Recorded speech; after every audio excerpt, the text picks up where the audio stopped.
Somebody called What up, it, Abby? Oh my god, hi. And what up, peeps? Somebody called it the vlog one time. What up? I was like, what are you talking about? And they're like, the vlog. And I was like, what is that? Like, I don't know what that is. And they're like, oh, the video thing. And I was like, oh! It took me so long to get it. Abby is about to leave the store. She's heading over to Habitat for Humanity to look at washers because ours broke. Yep. So we need to get a new one. We also have three trade-ins from today. All right, we'll see you back here in a bit. We've been open for about an hour and a half. It's really windy outside. It's extremely windy. The snow is gone. It's super windy though. Bye. It's blown all the spider webs down so that, like, if you were to walk out there, your head would hit them. You're gonna have to have Ryan do something about them. So, right outside the door, there's like a covered area with lights and everything. And Abby said that the wind, it's super windy. The wind has blown all the spider webs down. And so she said if I walked out there, I'd probably hit them with my head. So we're gonna have to take care of that. But like I said, we do have 3 trades to go through. Nothing too crazy yet, but we've had a lot of foot traffic, which is good. I was kind of worried that with the, with the coronavirus thing happening and that, like, governments and local governments and stuff shutting down like gatherings of 250 people or more and all this stuff. I've heard of some places also asking non-essential businesses to close for the time being. It's not a requirement, but people are asking.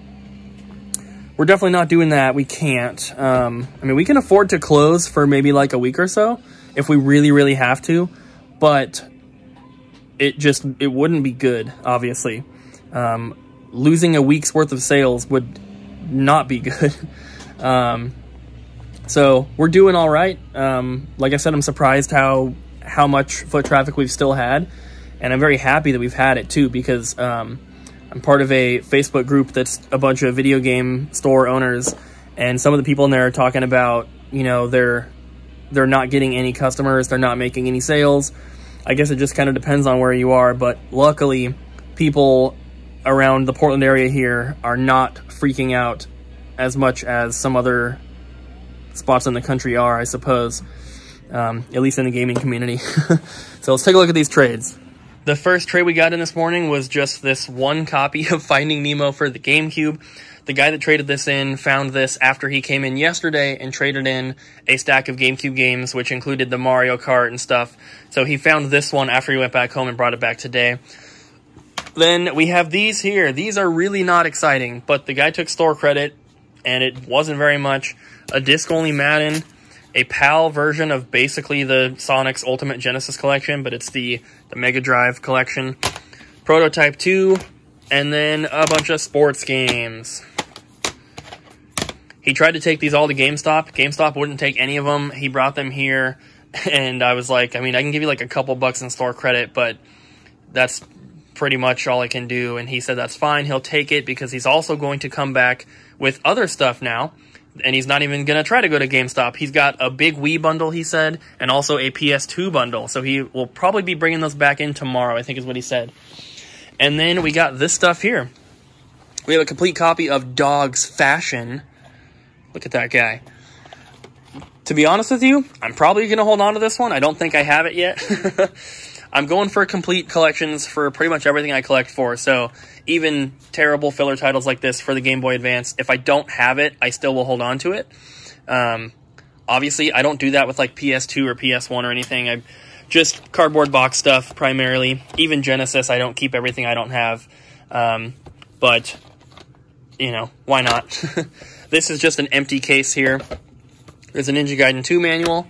Then we have some Game Boy Advance games. Really nothing too special in here. I mean, some of the titles are still games that will sell, but they're all going to be pretty cheap. And we're doing like a buy two, get one free on all of our cheaper Game Boy and handheld games that are in these plastic tubs. And so, I mean, every single one of these will go in there. And then we have a stack of NES games. This is where the value came from this trade. We have Legacy of the Wizard, Silent Service, Wheel of Fortune, Ninja Gaiden 2, Videomation, Kirby's Adventure, that was probably the best one, Blaster Master, Solar Jetman, Baseball, Xevious, and MTV Remote Control.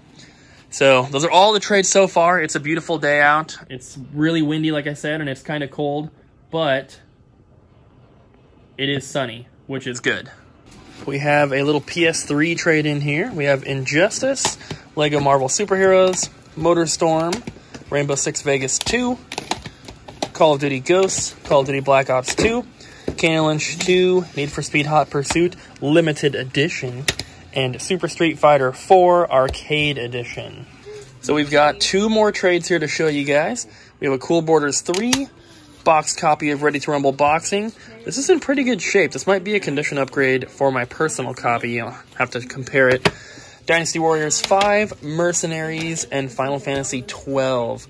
And then we have a really awesome trade. This is probably the title of the video. So, most of these, all but one, are just box and manual only. So, this first stack here, these are the ones that I already have. So, these maybe are going to be some condition upgrades, but the rest of them, like, there will be a box and manual of these available at the store soon. I just need to compare condition. So, we have Virtua Fighter, Star Wars Arcade, Motocross Championship, Shadow Squadron, Star Trek. This is the only one, actually. I just need the manual from this to complete mine. That's the only 32X game I have that doesn't have a manual. 36 Great Holes Golf Magazine, Cosmic Carnage, and BC Racers. So the rest of these I need for the collection, and I try to keep pretty much any complete in box 32X game we get that I don't have, because you just never see these things. The set is not very big. It's something like 140 games or whatever in the United States, and we don't have too many, but this is a set that I think would be really cool to complete. So I'm kind of not really focusing on it, but I am keeping whatever I don't have. So this is the only game in here that is actually complete. That is Metalhead. So this one has the cartridge and everything. The guy was getting rid of these because he said he was collecting complete in box, and then he realized this was the only system that had games released in cardboard boxes that he was actually collecting the boxes for, and so he decided to just go cartridge only. So he brought all his boxes and manuals in, and this one was just a duplicate. So like I said, no cartridges in the rest of these, but I can find them at some point. NFL Quarterback Club, NBA Jam, Tournament Edition, Mortal Kombat 2, Doom, RBI Baseball 95, which I think was the most expensive one when I was looking it up. It's like, completes like an $80 game or something. Tough Man Contest. There's another Metalhead, actually, so I'll compare condition on that. This one is just box and manual, though. So I'll compare condition, and I guess we'll have one of these for the store. Virtua Racing Deluxe, Afterburner, and T-Mech. This one's not in the best condition, but this is super cool. Like I said, I think that this would be a really cool set to have complete in the collection, and with there only being like 140-ish games or whatever, I still need the Spider-Man one, which is pretty expensive, but I do have Knuckles Chaotix already, which I think is second most, or, I haven't really researched prices too much, but I know it's up there. But these will be really cool, and I'll just get cartridges as I get them. I'm not really too worried about getting the cartridges. Obviously, the boxes and manuals are the harder parts to find. So this is a really, really cool trade-in. We just closed, but we have 2 final trades to show you guys. The first one was a big bundle. There's a PS3 and a 360 right there. That box has some disc-only games and some empty cases, nothing too special. And then it also included all of these games here. The Portal games will probably sell right away. Spyro is good. It's nice to have some of those. We have 1 million copies of Grand Theft Auto 5. And then... We have 1 million copies of Grand Theft Auto 4. No, we have 1 million copies of 5. Do we? Yeah. I thought we had a bunch of 4. We barely have... No, we don't have any copies of 4. Oh, well, I haven't. Those are all 5s. And then there's these games as well. Couple decent ones in here as well. Nothing too crazy. That orange box will probably sell right away. So there's that. And then lastly, we got a Glacier Game Boy Advance and a copy of 4 Swords for the Game Boy Advance. Did someone trade this in? Yeah. So we just sold this. Yeah.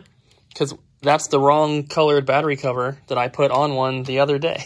No, he got this 3 months ago. Okay, but it's still from us. It is from us, yes. Because that's definitely one of our battery covers that I ordered from China. I think we have... Oh, no, I guess we sold them. We had 2 or 3 other Glacier Game Boy Advances in there, but we're getting kind of low on handhelds. You see 2 Game Boy Pockets, 1 Game Boy Advance, and then we have plenty of DSs, especially the DSIs. Look at those stacks. But getting low on handhelds other than DS stuff.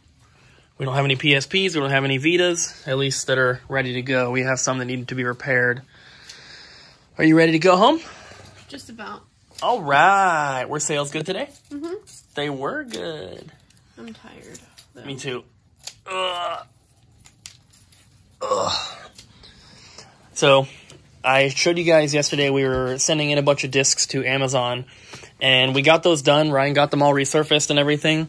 And so we have those 2 boxes right there. That's our Amazon shipment for the store. And then I started another one, and we got this entire stack of discs in there.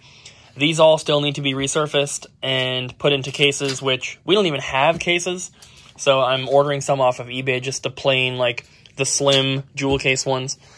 But these will take probably a couple days at least to resurface, and then we can get these out too. This little stack here, there's nothing too special in here. There's a Sonic CD, but other than that, it's all just... Is this going to be FBA? Stuff like this. Yep, these are all FBA. Oh, thank God. So we don't have to ship any of this. Right. Amazon's going to ship all of it. Once we send these out and they check into the warehouse and they start selling, Amazon ships them. So, as you can see, there's really nothing too special in here. And this is 500 and something profit. That's after fees and shipping. Some of the games we're only getting like $1.50 for, but that's fine because we don't sell disc-only games in here anyway. Some of them, like the Sonic CD, obviously is quite a bit more. But for the most part, they're just... Oh, there's the Donkey Kong. Okay. There's a Donkey Kong Country Returns. But like Toe Jam and Earl for Xbox, Knights for Wii, Need for Speed for PS1, Phantom Menace, Whacked for Xbox. There's a couple, $10, $15 games mixed in here, but for the most part, they're, $10 or less. But this is really awesome, and we have so many discs to do this with, and it's just going to add up. The more we have in there, obviously, the more we'll sell each day. Look at all these. We have all these. We also have all of these down here, and I've got a couple more stacks in my office back there. And obviously not every single game is worth sending in, but just the more we have in there, the more we'll sell each day, and it's just like a nice little boost to our sales that once we send them in, our work is done and we just collect the money at that point. So doing this is going to be a huge help, but what's going to be really awesome is, assuming the Portland Retro Gaming Expo still happens this year and they don't cancel it, we are planning on using some of the profits from that to buy the upgraded version of the disc resurfacing machine. This is the RTI Eco Auto Smart. People ask all the time. There it is. If you want to see how it works, just type in my YouTube name and Eco Auto Smart on YouTube, and you'll pull up a video where I show exactly what it can do. But this does 1 disc at a time, which is fine. But the machine that I'm looking at to upgrade to will do 50 games at a time. And not that it resurfaces all 50 in, at the same exact time, but you can put a stack of 50 discs into it, hit go, and it'll do them all automatically. So what people will do sometimes is they will have a stack ready to go, and then when they leave for the night, they'll just hit go and let it run. And then when they get back in the morning, they're all done. That's probably not the smartest thing to do, because if something goes wrong, then no one's there to fix it. No. So we probably won't be doing that. But we're going to have both machines. Exactly. So we can have a machine for customers and things that are exactly right away. So we'll have the one that does 50 discs. We'll have it going in the background, and Ryan or whoever else can continue to use this one for just a disc here or there, or for a customer repair or whatever. And plus, the first 2 hours and last 2 hours of the store day, those are the slowest times that we have. I mean, that's easily going to be able to be ran the entire time right during those times. And I think 50 discs will not take that long to do. I think if you put 50 games in there and they're all being run on a level 3, I mean, that's like maybe 3 minutes per disc. Does everybody know why we have a mountain of recycling? We have a mountain of recycling because, well, we talked about it a little bit before, but people keep prying open our recycling bin, so we're getting a new one that has a lock bar that goes straight across the lid, so it will be impossible to open without the combination. This time, somebody took it a step further, and they decided not only are they going to put some trash in there, they're going to put a tire, they're going to put a metal frame to a mattress, they're going to put a carpet, some hose in there. Pretty much like the whole 9 yards. Somebody dumped like construction stuff in there. Yeah. We can't fit any recycling. Just like we don't pay for recycling.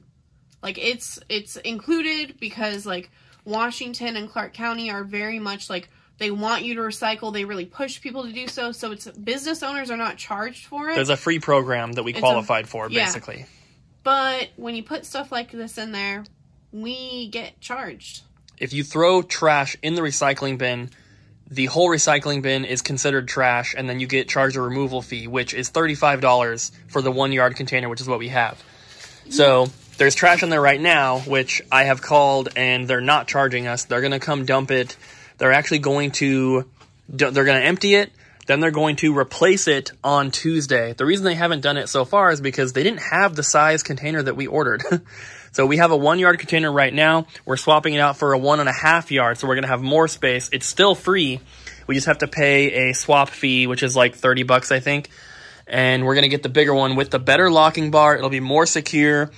People will not be able to pry it open. It'll literally be impossible to pry open. They'll still be able to like open it a few inches and throw something in if they really want to, but they're not going to be able to, completely open the lid and throw a tire in there. But that's being done on Tuesday, so the recycling until then is piling up, and as you can see, it's pretty bad. But that is going to do it for today, guys. I'm wearing my new shirt. Super cool. So thank you guys so much for watching. Really hope you enjoyed the video. I feel like we did quite a bit more filming today than we have recently. There's been gaps in customers in the store, so I've been able to film a few clips here and there throughout the day, which it seems like more recent than we haven't really been able to do. It's just been busy all day. Then I get to film everything right at the end, and I don't really like doing it that way. It seems to make it go by a lot quicker. Without Ryan here, sometimes we don't act as funny or whatever because we're not, we're just tired at the end of the day. We want to go home. But hopefully you guys enjoyed. If you did, don't forget to smack the like button, leave a comment down below, and subscribe, of course. And we'll see you guys again tomorrow.